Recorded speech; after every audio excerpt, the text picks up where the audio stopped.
வணக்கம். சேலம் மாவட்டம் ஆத்தூர் வட்டத்திலேருந்து ராஜயோக வாஸ்துலேருந்து ரவி பேசுகிறேங்க. நவசக்தி ஜோதிட கருத்தரங்கம் வேல் சார் அழைப்பின் பேரில் இன்றைக்கி திருச்செங்கோட்டில் நம்ம மாதாந்த கருத்தரங்கம் நடக்குது. அதில் நம்ம பேசுகிறோம். இதில் என்ன விசேஷம் அப்படின்னு கேட்டிங்கன்னா, நம்ம பேசுகிறது என்னென்னா, 11ஆம் இடத்து அதிபதியும் 11ஆம் இடத்தில் உட்கார்ந்த கிரகமும் ராஜயோக பலனும். ஒவ்வொருத்தரும் உங்களுடைய ஜாதகத்தை எடுத்து வச்சுக்கங்க, அல்லது உங்கள் குடும்ப ஜாதகத்தை எடுத்து வச்சுக்கிட்டு நான் சொல்கிற மாதிரி உங்கள் ஜாதகத்தில் அமைப்பு இருக்கா அப்படின்னு பாருங்கள். அதாவது 11ஆம் இடம் லா என்ற குறி போட்டிருக்கோம். அந்த லா எங்கள் குறியிலேருந்து எண்ணிங்கன்னா 11ஆம் இடம் வரும். அதுக்கப்புறம் 12 காலியாக இருக்கும், மறுபடியும் லா வந்துடும். அப்படி ஒவ்வொரு ஜாதகத்திலும் எங்கே லா போட்டிருக்கு, லக்னம் அப்படின்னு போட்டிருக்கு, அதுதான் முதல். அதிலிருந்து 11ஆம் இடத்துல 11ஆம் இடத்து அதிபதியும் ராஜயோக பலனும் வாஸ்து தரும் யோக பலனும். 11ஆம் இடத்து அதிபதியும் ராஜயோக பலனும் வாஸ்து பலனும் அப்படிங்கிற தலைப்பில் இங்கே பேசுகிறோம். 11ஆம் இடத்தில் யார் யாருக்கு சனி பகவான் அமர்ந்திருக்கிறதோ, ராஜயோகம் பெறும் 12 ராசிகள்ங்கிற புக்கில் இந்த விஷயத்தெல்லாம் வச்சுருக்கோம்.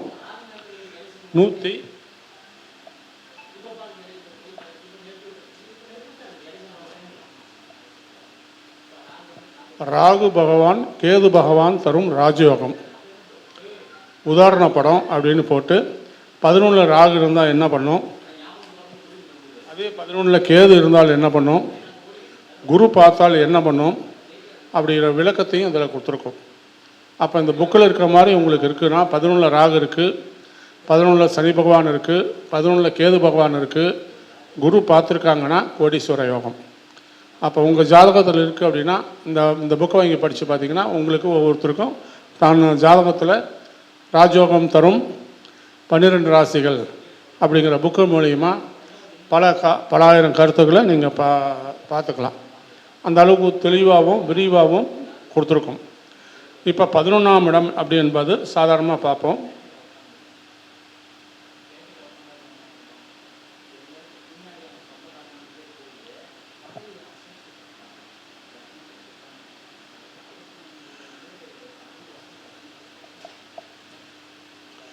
பதினொன்றாம் இடம் லக்னத்துக்கு 11ஆம் இடம் எந்த லக்னமாக இருந்தாலும் சரி, மேஷ லக்னமாக இருந்தாலும் சரி, மேஷ லக்னத்துக்கு 11ஆம் இடம் கும்பம், ரிஷப லக்னத்துக்கு 11ஆம் இடம் மீனம். அப்படி 12 லக்னத்துக்கும் 11ஆம் இடத்துல சனி பகவான் அமர்ந்திருந்து அந்த சனி பகவானை குரு பகவான் பார்த்துருக்கணும், அல்லது குருவனுடைய காலில் சனி பகவான் அமர்ந்திருக்கணும். எல்லாம் புரிஞ்சுங்க. 11 சனி பகவான் உட்கார்ந்துருக்கணும், அந்த 11ஆம் இடத்தை குரு பகவான் பார்த்துருக்கணும், அல்லது குருவுக்கு கேந்திரத்தில் குருவுக்கு 4, 7, 10 அல்லது 5, 7, 9 சனி பகவான் அமர்ந்திருக்கணும், அல்லது சனி உட்கார்ந்துருக்க வீட்டின் கால் குருவனுடைய காலாக இருக்கணும். அப்படி குரு பகவானுடைய காலில் இருந்துச்சுன்னா அவங்க அந்த பிறந்து வளர்ந்து வரும் காலில் ஒரு 25 வயசுக்கு மேலே பார்த்தீங்கன்னா 25-30 வயசுக்கு மேலே ராஜயோகமாக மேன்மைக்கு வந்துடுவாங்க. அப்போ சனியால் யோகம் உண்டு. அந்த சனி திசை நடக்குது 25 வயசுக்கு மேலே, 30 வயசுக்கு மேலே சனி திசை நடக்குது அப்படின்னா அவங்க வாழ்க்கையில் மேன்மைக்கு வந்துடுவாங்க. ஒவ்வொருத்தருக்கும் இது தெளிவாக இருக்கும். இதில் ஒரு சின்ன மாறுதல் இடம் அப்படின்னா, மேஷ லக்னத்துக்கு 11ஆம் இடம் கும்பம், ரிஷப லக்னத்துக்கு 11ஆம் இடம் மீனம், மீனத்துக்கு 11ஆம் இடம் மகரம். இங்கெல்லாம் சனி பகவான் ஆட்சி பெற்றிருப்பார். மீனத்தில் ஆட்சி பெற மாட்டார், மகரத்தை கும்பத்தில் ஆட்சி பெறுவார். அப்படி ஆட்சி பெற்று குரு பார்வை பெற்றோ அல்லது குருவுக்கு 4, 7, 10 சனி பகவான் அமர்ந்தோ, அல்லது குருவுக்கு இடத்துல இருந்து 5, 7, 9 குரு பார்வை பெற்று இருந்தாருன்னா ராஜயோகமாக அந்த சனி திசை அவங்களுக்கு வந்துடும். நல்லா கஷ்டப்பட்டு மேன்மைக்கு வந்தாலும் அந்த கஷ்டப்பட்ட மேன்மைக்கு வந்து 25 வயசுக்கு மேலே வந்தது அப்படின்னா அவங்களுக்கு எந்த சூழ்நிலையில் வச்சாலும் செய்கிறது பூரா பொண்ணாக கிடைக்கும். ஒவ்வொருத்தருக்கும் அந்தந்த பாகம் செய்கிறது பொண்ணாக கிடைக்கும். அந்தளவுக்கு யோகமும் பாகம் எல்லாமே அவங்களுக்கு கிடைக்கும். வாழ்க்கையில் மேன்மைக்கு வருவாங்க. நல்ல இம்ப்ரூவ்மெண்ட்டு, வாழ்க்கையில் மேன்மைக்கு வர்றது, வாழ்க்கையில் தொழில் தன்னுடைய சுய தொழிலை எந்த தொழில் பட்டாலும் இரும்பு சம்மந்தமான தொழில் மூலிமா, தொழிற்சாலை மூலியமாகவும் இரும்பு சம்மந்தமானப்பட்ட தொழில் மூலியமாகவும் மேன்மைக்கு வந்துடுவாங்க. குரு காலில் அமர்ந்தால் அல்லது வேறு வீட்டில் இருக்குது, எனக்கு தனுசு இருக்குங்க, 11 சனி உச்சம், துலாத்தில் தனுசு இலக்கணம், 11 சனி உச்சம், விருஷக இலக்கணம், விருஷக இலக்கணம், கன்னியில் குரு இருக்கார், எனக்கு கடக இலக்கணம், ரிஷபத்தில் குரு சனி பகவான் இருக்கார் அப்படின்னு வந்துச்சுன்னா உங்களுக்கு சனி 11 இருந்தாருன்னா அப்படின்னா குரு பார்த்துருக்காரு அப்படின்னாலும் குரு காலில் உட்கார்ந்துருந்தாலும் உங்களுக்கு கோடீஸ்வர யோகம் கிடைக்கும். இதை ஒவ்வொருத்தரும் புரிஞ்சுக்கிட்டிங்கன்னா வாழ்க்கை நம்மளுக்கு அந்த 25 வயசுக்கு மேலே 50 வயசுக்குள்ளே சனி திசை நடந்துச்சு அப்படின்னா அந்த சனி திசையில் ஏகப்பட்ட நல்ல இம்ப்ரூவ்மெண்ட்டு, வாழ்க்கையில் கோடி கோடியாக சொத்து சம்பாதிக்கிறது எப்படி வருது என்ன வருதுன்னு தெரியாது. நேற்று வரைக்கும் தாழ்வாக சமமாக போயிட்டுருப்போம், ஏதோ குடும்பத்தை நடத்துகிறோம் அப்படின்னு வந்துட்டுருப்போம். அது பார்த்திங்கன்னா அந்த வயசுக்கு மேலே 25-30 வயசுக்கு மேலே சனி திசை வந்துச்சுன்னா கிடுக்குன்னு வாழ்க்கையில் மேன்மைக்கு வந்துருக்க. சனி திசை 19 வருஷம். இந்த மாதிரி ஒரு அழகான சனி கொடுத்தார் யாரும் தடுப்பார் அப்படின்னு பரம்பரையாக சொத்து சேர்த்து வைக்கிற அளவுக்கு சனினால் மட்டும்தான் முடியும். அந்த அளவுக்கு சொத்து சேர்த்து கொடுத்துருவார். இதே மாதிரி இன்னொரு விஷயம் இருக்குது. ராகு பகவான் அதே மாதிரி லக்னத்துக்கு 11 இருக்கணும். எந்த இடத்துல இருந்தாலும் சரி, ராகு பகவான் மேஷத்துலேருந்து கணக்கு எடுத்துக்கிட்டிங்கன்னா எந்த இடத்துல ராகு பகவான் வந்திருந்தாலும் பரவாயில்ல, லக்னத்துக்கு 11 ராகு பகவான் அமர்ந்து, ஆனால் தனிச்சு அமர்ந்திருக்கணும், யார் கூடயும் கூடக்கூடாது. இல்லை அப்படின்னா அந்த 11ஆம் அதிபதியோட ஆட்சி பெற்றிருக்கணும். எந்த வீட்டில் உட்கார்றாரோ ராகு, அந்த 11ஆம் அதிபதியும் அவரும் கூடியிருக்கணும், அல்லது ராகு பகவான் தனித்திருக்கணும். அப்படி தனித்து அமர்ந்து குரு பார்வை பெற்றிருக்கணும். எனக்கு தனுசு லக்கங்க, தனுசு லக்கணத்துக்கு பார்த்தீங்க அப்படின்னா துலாத்தில் ராகு பகவான் தனிச்சு அமர்ந்திருக்காரு. ரைட்டு. அந்த தனிச்சு அந்த ராகு பகவானை குரு எங்கேயாச்சும் இருந்து பார்க்குறாரா பாருங்கள், 5, 7, 9 பார்க்குறாரா பாருங்கள், இல்லைனா 4, 7, 10 திரிகோண கேந்திரம் திரிகோணத்தில் அவர் வராரா பாருங்கள். அப்படி வந்திருந்தால் அந்த ராகு திசை நடக்கும் காலத்தில் ராஜயோகமாக அவங்க வாழ்க்கையில் முன்னுக்கு வந்துடுவாங்க. தொட்டதெல்லாம் பொண்ணாகும், மேன்மைக்கு வருவாங்க, கிடுகுன்னு முருமுட்டுக்கு வருவாங்க. அப்படி இல்லைன்னா அந்த தனுசில் உட்காந்துருக்க விசாக நட்சத்திரத்தில் ராகு உட்காந்துருக்காரு அப்படின்னா, விசாக நட்சத்திரத்தில் ராகு பகவானை உட்காந்துருக்கான்னா அவர் குரு பார்க்கல, ரைட்டு, ராகு பகவானை கேந்திரத்துலேயும் குரு இல்லை அப்படின்னா அதுக்கு அடுத்தது ராகு உட்காந்துருக்க வீட்டுக்கு ராகு உட்காந்துருக்க வீட்டுக்குடையவர் சுக்கிர பகவான், அவர் கேந்திரத்தில் இருக்கணும், அவர் நல்ல 1, 4, 7, 10 இருக்கணும், இல்லைனா 5, 9 திரிகோணத்தில் இருக்கணும். ராகு உட்காந்துருக்க கால் விசாகம் குருவனுடைய காலில் இருக்கணும். இந்த மாதிரி குருவனுடைய காலில் இருந்துட்டாருன்னா அவர் திசை பொறுப்பான குருவனுடைய அருளால் வாழ்க்கையில் துன்பமில்லாத மேன்மைக்கு வந்துடலாம். கஷ்டப்பட்டு மேன்மைக்கு வர்றதுங்கிறது வேறு. இதே சனியினுடைய காலில் உட்காந்துருக்காரு 11 இருந்து லக்னத்துக்கு 11ஆம் இடத்துல உட்காந்து அந்த இடம் சனியினுடைய காலில் இருந்தால் கஷ்டப்பட்டு வாழ்க்கையில் முன்னுக்கு வருவார், இரவும் பகலும் உழைச்சி முன்னுக்கு வருவார். அதே குரு காலில் உட்காந்துருந்தாருன்னா உட்கார்ந்த இடத்துல கலாப்பெட்டியில் உட்காந்துக்கிட்டே காசு வாங்கிடுவார். இதுதான் சனி காலில் உட்காரத்துக்கும் பகவான் காலில் உட்காரத்துக்கும் குரு பகவான் உட்கார்ந்த காலுக்கும் ரெண்டும் ரெண்டுமே ஜெயிக்க தான் சொல்லும். ராகு 11ஆம் இடத்துல உட்காந்து அது குரு காலில் உட்காந்துருந்தால் காலாட்டிக்கிட்டே மேலைக்கு வந்துடுவாங்க. அதே சனிக்காலில் உட்காந்துருந்தார் அப்படின்னு பார்த்தீங்க அப்படின்னா இரவும் பகலும் 2 பசம் உழைச்சி அல்லோலப்பட்டு உழைச்சி ராவும் பகலும் உழைச்சி முன்னுக்கு வருவாங்க. அவ்வளோதான், எந்த இடமும் கெடுக்காது. அதனால் சனி பகவான் 11 அமர்ந்தாலும் சரியே, 11 ராகு பகவான் அமர்ந்தாலும் சரியே வாழ்க்கையில் மேன்மைக்கு வர்றது உறுதி. அதே மாதிரி 11 கேது அமர்ந்து அந்த கேதுவை குரு பார்த்துருக்கணும். பார்த்துருந்தால் நாணமாக்கத்தில், அதாவது நாணம் அப்படிங்கிறது உங்களுக்கு இறைவன் பக்தியாலையும் இறைவன் மூலமாலையும் 11 கேது இருக்காங்க அப்படின்னா ஒன்லி ஞான மார்க்கம். அவங்க எடுக்கிற எல்லா காரியமும் ஞான மார்க்கத்தில் போயிட்டாங்க அப்படின்னா இறைவனுக்கு கீழே தொண்டு செய்கிற மாதிரி போயிருக்காங்க. இறைவனுக்கு அடிபணிஞ்சு செய்கிறாங்க. கோயில் திருப்பணி செய்கிறாங்க. கோயிலில் அரசாங்க உத்தியோகம் பண்ணுறாங்க. அறநிலைத்துறையில் இருக்காங்க. அப்படிங்கிற கோட்பாடில் வந்துட்டாங்க அப்படின்னா மக்களை வாழ வைக்கிறாங்க. அப்படிங்கிற கோட்பாடில் வந்துட்டாங்கன்னா எல்லாமே உங்களுக்கு கேது பகவான் தான்.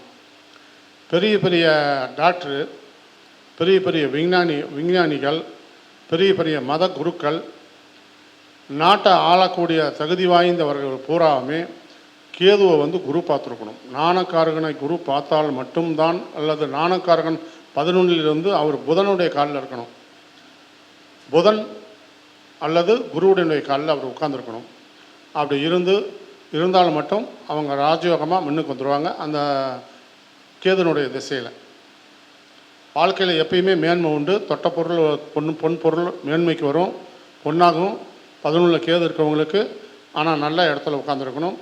சனியினுடைய காலிலையோ இல்லை சனியினுடைய பார்வையிலையோ வரக்கூடாது. பாவர் பார்வையில் வரக்கூடாது. சுபர் பார்வையில் கேது வந்துட்டார் அப்படின்னா 11 இருந்து வாழ்க்கையில் மேன்மைக்கு வந்துடலாம், நல்ல இம்ப்ரூவ்மெண்ட்டுக்கு வந்துடலாம். சார் இப்போ எல்லாம் கேட்குறீங்க, இந்த ஜாதகத்தை பார்க்குறீங்க, இந்த புக்கை விலை கொடுத்து வாங்குறீங்க, ராஜயோக வாஸ்து அப்படின்னு யூடியூப்பில் போயிட்டு பார்க்குறீங்க, கூகுளில் போய் பார்க்குறீங்க, இந்த புக்கை வாங்குறீங்க, படித்து பார்க்குறீங்க. படித்து பார்த்துட்டு எனக்கு இந்த மாதிரி இருக்குங்க சார் அப்படின்னு ஒரு 60% கார் சொல்லிடுறீங்க. நல்லா இருக்குது, நீங்கள் போட்டிருக்கு நல்லா இருக்குது, எனக்கு அந்த மாதிரி இருக்குது, நடக்குது, நல்லா இருக்குன்னு சொல்லிடுறீங்க. மீதி சில பேர் சார் எங்களுக்கு ஒத்து வரல, எல்லாமே நான் போட்டிருக்க மாதிரி இருக்குது, ஒத்து வரலங்கிறீங்க. அப்போ ஒத்து வரல அப்படின்னா நீங்கள் இருக்கக்கூடிய வாஸ்து சரி இருக்காது. நீங்கள் இருக்கக்கூடிய வாஸ்து சரி இருக்காது. வாஸ்துவும் நல்லபடியாக அமைந்து ஜாதகமும் நல்லபடியாக அமைந்தால் கிடுகிடுன்னு வாழ்க்கையில் மேன்மைக்கு வந்துடலாம். ஜாதகம் நல்லபடியாக இருந்து வாஸ்து நல்லபடியாக அமையலை அப்படின்னா வாழ்க்கையில் போராட்டமாகவே இருக்கும். அப்போ ஜாதகத்தை மட்டும் பார்த்துக்கிட்டு இருந்தால் போதுமா? பத்தாது. நீங்கள் குடியிருக்கிற வாஸ்தும் சாஸ்திர ரீதியாக இருக்கணும். கிழக்கு, மேற்கு, வடக்கு, தெற்கு 4 திசை வாசலாக இருந்தாலும் சரி, கிழக்கு, மேற்கு, வடக்கு, தெற்கு 4 திசை வாசலாக இருந்தாலும் அந்த வீடு குறைஞ்சபட்சம் ஒரு 20க்கு 30, 30க்கு 40, 40க்கு 50 அப்படிங்கிற கணக்கில் இருக்கணும். அந்த வீட்டினுடைய நீளம் 20, அகலம் 18 இல்லைன்னா 23, 30 நீளம், அகலம் 28, 33 நீளம் இம்ப்ரூவ்மெண்ட்டுக்கு வராது. 38 அடி நீளம், 36 அடி அகலம் இம்ப்ரூவ்மெண்ட்டுக்கு வராது. அன்னையிலேருந்து நீ வரைக்கும் 20 வருஷம் 30 வருஷமாக அப்படியே தான் இருக்கணும் அப்படிம்பாங்க. அப்போ வீடு கட்டணும்னா என்ன நீளம் வைத்து கட்டினால் யோகம், என்ன அகலம் வைத்து கட்டினால் யோகம் அப்படிங்கிற விஷயத்த வச்சுருக்கணும். ராஜயோக வாஸ்து அப்படிங்கிற புக்கு மூலிமா உங்கள் ஒருத்தரும் நீங்கள் பார்த்தா புரிஞ்சுக்கலாம். ராஜயோக வாஸ்து அப்படின்னு யூடியூப் பார்த்தாவும் புரிஞ்சுக்கலாம். தமிழ்நாடு முழுக்க ஒரு 30 வருஷமாக ராஜயோக வாஸ்து அப்படின்னு செய்து கொடுத்து ஒரு 1000-2000 மக்களை வாழ வைத்து கொடுத்துருக்குறோம். அதில் குறைஞ்சபட்சம் பார்த்திங்க அப்படின்னா ராஜயோக வாஸ்து அப்படின்னு ஒரு 100 பேர்த்துக்கு மேலே, 110 பேர்த்துக்கு மேலே தமிழ்நாடு முழுக்க வீடியோ எடுத்து வச்சுருக்கோம். இது மாதிரி ராஜயோக வாஸ்து மூலிமா எங்கள் மூலிமா செஞ்சு மக்கள் மேலும் வந்திருக்காங்க. அப்போ ஜாதகம் உண்மைதானா? ஜாதகம் உண்மை. ஜாதகத்து மூலிமா ராஜயோகத்தை எட்ட முடியுமா? கண்டிப்பாக எட்ட முடியும்.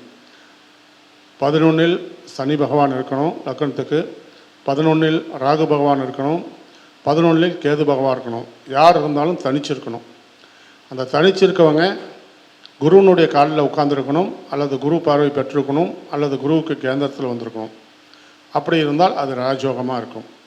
இந்த விளக்கங்களை ராஜயோக வாஸ்து அப்படிங்கிற ராஜயோகம் பெரும் 12 ராசிங்கிற புக்கிலேயே வச்சுருக்கோம். உங்கள் வீடு ராஜயோகமாக இருக்கா அல்ல ராஜயோகமாக இல்லையா? சும்மா சின்ன விஷயம். வீடு நல்லா இருக்குது அப்படின்னா அது வாடகை வீடாக இருக்கட்டும், சொந்த வீடாக இருக்கட்டும், எந்த வீடாக வேணாலும் இருக்கட்டும், நம்ம அந்த வீட்டில் போய் இருந்தோம்னா ஒரு 3 வருஷத்தில் வாழ்க்கையில் மேன்மைக்கு வரணும். மேன்மைக்கு வந்தால் தான் அந்த வீடு இம்ப்ரூவ்மெண்ட் பண்ணி தருதுன்னு அர்த்தம். அந்த வீட்டில் போய் இருக்கிறோம், 5 வருஷமாக இருக்கோம், 10 வருஷமாக இருக்கோம், 20 வருஷமாக இருக்கோம், மேன்மையாக வரல அப்படின்னா அந்த வீடு சாஸ்திரம் சரியில்லைன்னு அர்த்தம்.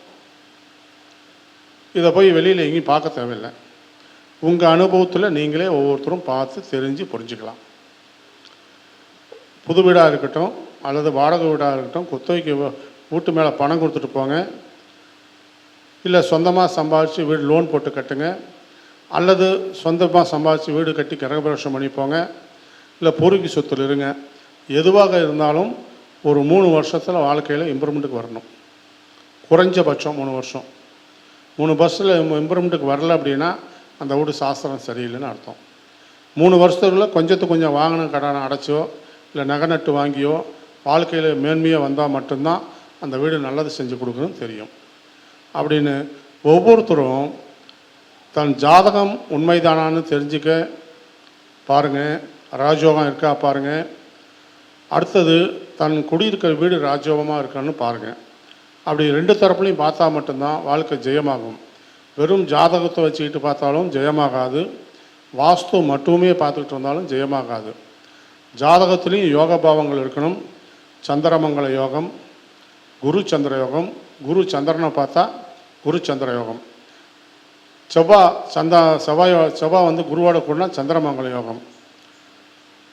கஜகேசரி யோகம் 1, 4, 7, 10 குருவுக்கு சந்திரன் வந்துட்டோன்னா கஜகேசரி யோகம். அப்படி பல யோகங்கள் இருக்குது. ராஜயோகமாக வரணும். ஒரு யோகத்தை வச்சு வர முடியாது ஜோசியத்தில். பல யோகங்கள் இருக்குது. இந்த பல யோகங்களை வச்சு தான் வாழ்க்கையில் முன்னுக்கு வருமே தவிர ஒரு யோகத்தை மட்டும் வச்சுக்கிட்டு நம்ம மேன்மைக்கு வரோம் அப்படின்னு மேன்மைக்கு வராது. லக்னத்துக்கு 2 பக்கத்துலேயும் குரு சுபகரம் இருக்கணும். ராசிக்கு 2 பக்கத்துலேயும் சுபகரம் இருக்கணும். சூரியனுக்கு 2 பக்கத்துலேயும் சுபகரம் இருக்கணும். இந்த மாதிரிலாம் சுபகரம் இருந்ததுன்னா வாழ்க்கையில் முன்னுக்கு வர முடியும் எந்த சூழ்நிலையிலையும். இந்த மாதிரி ஒரு 2-3 யோகங்கள் சேர்ந்தால் மட்டும்தான் அந்த ஜாதகம் மேன்மைக்கு வரும். அப்படி மேன்மைக்கு வரக்கூடிய ஜாதகம் நல்ல வாஸ்து சாஸ்திர வீட்டில் இருந்தால் தான் முழுமையாக பலனை காண முடியும். சார் ஜாதகம் எங்கள் வீட்டில் 4 பேர்த்துக்கு நல்லாயிருக்கு, கிரக பலன் நல்லாயிருக்கு, எங்கே போனாலும் ஜோசிக்காரங்க நல்லா இருக்குன்னு தான் சொல்கிறாங்க அப்படின்னு எல்லாரும் சொல்லுவாங்க.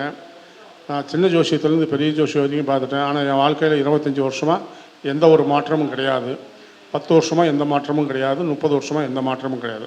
அப்படின்னா நீங்கள் இருக்கிற இடம் சரியில்லைன்னு அர்த்தம். தெளிவாக புரிஞ்சுக்கங்க. குறைஞ்சபட்சம் ஒரு 5 வருஷம் 10 வருஷம் பாருங்கள். வீட்டில் இருக்க 4 ஜாதகமும் மேன்மையாக இருக்குது. கணவன் ஜாதகம் நல்லாயிருக்கு, மனைவி ஜாதகம் நல்லாயிருக்கு, குழந்தைங்க ஜாதகம் நல்லாயிருக்கு. அப்போ 4 ஜாதகம் நல்லாயிருக்கு. ஆனால் நடைமுறையில் எதுவுமே மேன்மைக்கு வரலை. பவுன் சேர்த்த முடியல, சொத்து சேர்த்த முடியல அப்படின்னு இருந்தீங்கன்னா அது வாஸ்து கோளாறு. வாஸ்துவை திருத்தினால் வாழ்க்கையை வெற்றி பலன் உண்டாகும். அப்போ வெறும் ஜாதகத்தை மட்டுமே பார்த்துக்கிட்டு சாமி கும்பிட்டுக்கிட்டு இருந்தால் முடியாது.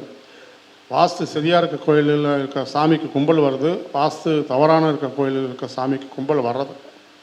அப்போ சாமிக்கே இந்த மாதிரி ஒரு சூழ்நிலை ஏற்படுதுன்னா மக்களுக்கு என்ன சூழ்நிலைன்னு ஒவ்வொருத்தரும் பாருங்கள். நவக்கிரகங்கள் உண்மைதான், ஜாதகம் உண்மைதான், ஜாதகத்தில் இருக்க கருத்துக்களும் உண்மைதான். ஆனால் அந்த கருத்துக்கள் உண்மையாக இருந்த போதிலும் வாழ்க்கையில் இப்போ நம்ம குழுன்னு இருக்குன்னா ஏசி செட் பண்ணிக்கிறோம், கார் இப்போ வழிபோக்கு வேணும்னா கார் மூலியமாக போயிட்டு வந்துடுறோம், நம்ம காரியத்தை சாதிக்கிறோம். இதுக்கும் ஜாதகத்துக்கும் சம்மந்தம் கிடையாது. ஏசிக்கும் காருக்கும் ஏரோப்ளைனுக்கும் ஜோசியத்துக்கும் சம்மந்தம் கிடையாது. அந்த மாதிரி வாஸ்து என்பது ஒரு கலை. அந்த கலையில் உள்ள இரவும் பகலும் 2 வேலையுமே அதை உள்ளதான் நம்ம அடிப்படையாக இருக்கிறோம். அது வீடாக இருந்தாலும் சரி, ஆஃபீஸாக இருந்தாலும் சரி,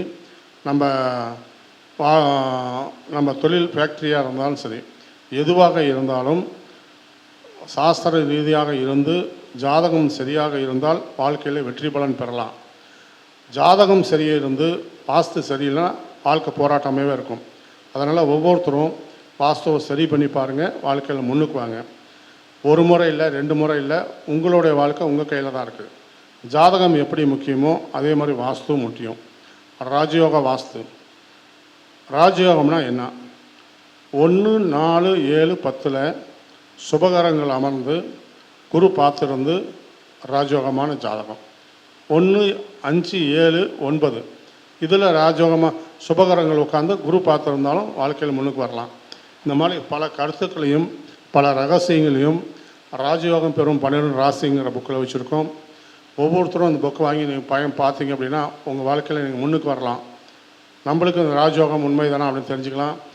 ஜோஷியம் பயிலும் மக்களுக்கு, நம்ம ஜோஷியம் கற்றுக்கலாம் அப்படிங்கிற மக்களுக்கு நீங்கள் ஒரு 500 புக்கு வாங்குறது ஒன்று, 500 கிளாஸ் வாஸ்து ஜோஷி கிளாஸ் பார்க்குறதும் ஒன்று, இந்த ஒரு புக்கு வாங்கி பார்க்குறதும் ஒன்று. அவ்வளோ ஒரு தங்கம் பொண்ணு வைரம் வச்சு பதித்த மாதிரி இந்த புக்கை நாலேஜ் கொடுத்துருக்கோம். உங்களுக்கு அமேசானில் கிடைக்கும், அமேசான் கிண்டலில் கிடைக்கும். எங்களுடைய ஆத்தூர் அட்ரஸுக்கு இந்த அட்ரஸை தரோம். அந்த அட்ரஸுக்கு ஃபோன் பண்ணி நீங்கள் வாங்கிக்கலாம். கற்பகம் புத்தகங்களையும் கிடைக்கும். அப்போ ஒவ்வொருத்தரும் அந்த புக்கை வாங்கி பார்க்கக்குள்ள உங்களுக்கு உண்மை என்னன்னு புரிஞ்சு போயிடும். எனக்கு இந்த பேச்சுக்களை சிவா அவர்கள் நம்மளை கூப்பிட்டு இன்றைக்கி அறிமுகப்படுத்தி வச்சுருக்காரு. சாருக்கு என் மனமார்ந்த நன்றி கூறி விடைபெறுகிறேன். வணக்கம்.